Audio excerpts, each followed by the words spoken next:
Chers élèves, bonjour. On se rencontre dans une nouvelle vidéo, toujours dans l'analyse de Antigone, la pièce de théâtre de Jean Anouilh. Aujourd'hui, on fera un test de lecture de la scène 1 entre Antigone et la nourrice. Pour certains, cette scène est la deuxième scène et la première, c'est le prologue. Personnellement, je crois que le prologue n'est pas une scène puisqu'il ne fait pas partie de l'histoire. Si vous êtes prêts, on commence le test de lecture. À quelle heure la nourrice est-elle allée à la chambre d'Antigone? À 4 heures du matin. Quelle figure de style peut-on identifier dans les paroles de la nourrice quand il a dit « Ah, c'est du joli, c'est du propre, toi, la fille d'un roi ». C'est quelle figure de style? Oui, c'est une antiphrase. On avait dit que l'antiphrase, c'est dire le contraire de ce que l'on pense. Quelle information la didascalie initiale donne-t-elle sur le lieu dans lequel se situe l'action? L'action se passe dans une maison qui dort, le palais. Quelle première explication Antigone donne-t-elle à la nourrice sur ce qu'elle faisait dehors pendant la nuit? C'est-à-dire, quelle est l'explication donnée par Antigone à la nourrice pour justifier sa sortie à 4 heures?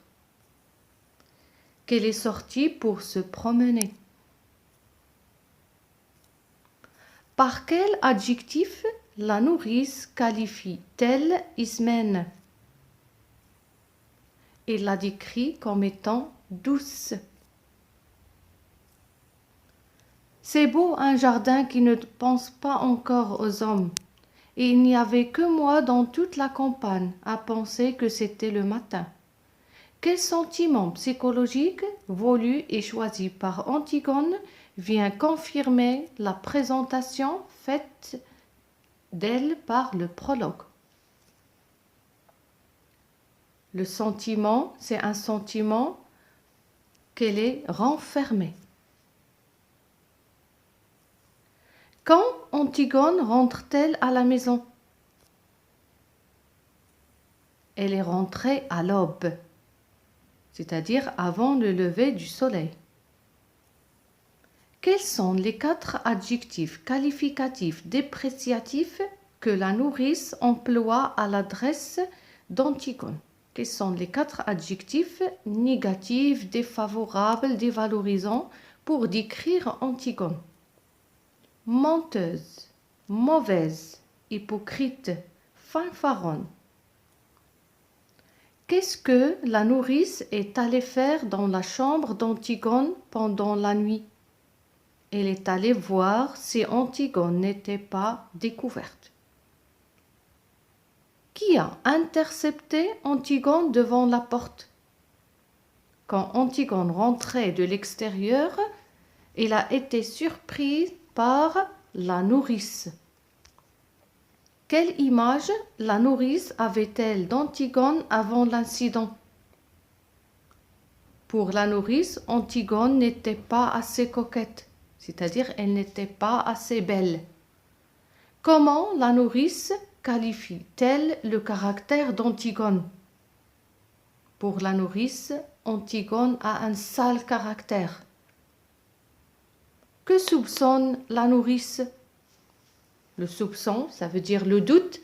Donc la nourrice, comment elle a justifié la sortie d'Antigone à 4 heures du matin? Donc la nourrice croyait que Antigone a un amoureux, qu'elle est sortie pour rencontrer un homme. Quelle figure de style peut-on identifier dans les répliques d'Antigone ou bien dans la réplique d'Antigone? La réplique est la suivante. Le jardin dormait encore. Je l'ai surpris, nourrice. C'est quelle figure de style? Oui, c'est une personnification, parce que le jardin ne dormait pas. On a attribué un caractère humain qui est dormir pour un lieu inanimé qui est le jardin. Dans les premières répliques, les personnages ne prennent pas vraiment en compte les paroles de l'autre pour répondre comme si chacun n'entendait pas l'autre. C'est comme si chacun parle différemment de l'autre. Comment peut-on appeler ce dialogue? Oui, on l'appelle un dialogue de sourds. Relevez un anachronisme dans la première tirade de la nourrice. On a déjà parlé des anachronismes, c'est tout ce qui est, ou bien tout objet, ou bien toute chose appartenant à notre siècle qui n'existait pas dans la tragédie classique. Rouge à lèvres. Des rouges aux lèvres, ou bien le rouge à lèvres est l'objet qui n'existait pas dans la tragédie classique. Quelle information la didascalie initiale donne-t-elle sur le moment où débute l'action?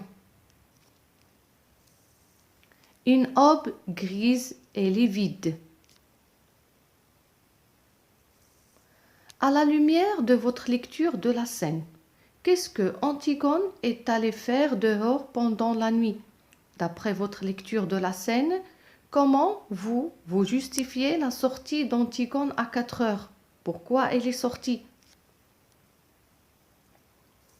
Elle est sortie pour enterrer le cadavre de son frère Polynice.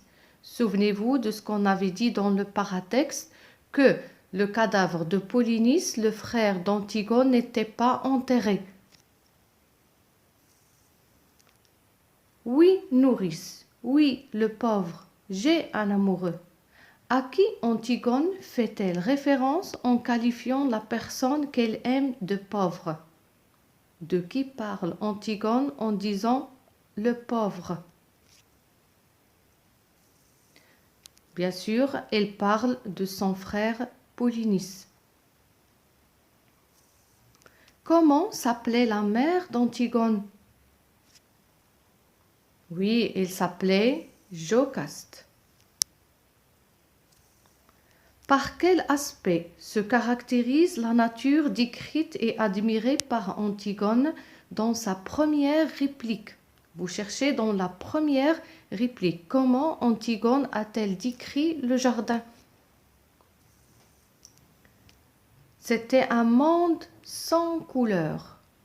Un monde sans couleur, puisqu'il s'agit bien sûr de la nuit. Quel indice dans la didascalie initiale, première didascalie, montre qu'Antigone cache un secret en rentrant de l'extérieur? Elle rentre de l'extérieur sur la pointe de ses pieds nus, ses souliers à la main. Antigone, elle rentre de l'extérieur sur les pointes de ses pieds et les souliers dans sa main pour ne pas faire du bruit, ce qui montre qu'il cache quelque chose. Qu'avait promis la nourrice à la mère d'Antigone? De faire d'Antigone une honnête fille. Avant la mort de Jocaste, la nourrice lui a promis qu'elle fera d'Antigone une fille honnête. Quels sont les personnages en présence dans cette scène? Oui, la nourrice et Antigone. Quel est le rang social des personnages? Les deux personnages, ils appartiennent à quelle classe sociale? Antigone est une princesse, la nourrice est une domestique. La nourrice, c'est elle qui s'est chargée de élever Antigone et Ismène après la mort de Jocaste. De quoi la nourrice menace-t-elle Antigone? Elle la menace de tout dire à son oncle. Bien sûr, de lui dire que Antigone est sortie la nuit pour rencontrer un amoureux. Relevez un exemple d'anachronisme dans la première réplique d'Antigone. Vous cherchez dans la première réplique d'Antigone un anachronisme. Oui, une carte postale. Cette scène est construite autour d'une situation qui résulte d'un malentendu entre Antigone et la nourrice. Comment appelle-t-on ce genre de malentendu au théâtre? Quand les deux personnages ne parlent pas de la même chose, chacun il croit qu'il parle d'une chose différente. Oui, c'est un quiproquo. Quel personnage pose les questions? Bien sûr, dans cette scène. C'est la nourrice. Relevez les 3 didascalies qui soulignent l'attitude énigmatique d'Antigone, à part bien sûr la première didascalie initiale. Relevez 3 didascalies qui montrent que Antigone il se comporte d'une manière étrange, bizarre, mystérieuse. A un étrange sourire, étrangement après un silence, a encore un sourire imperceptible.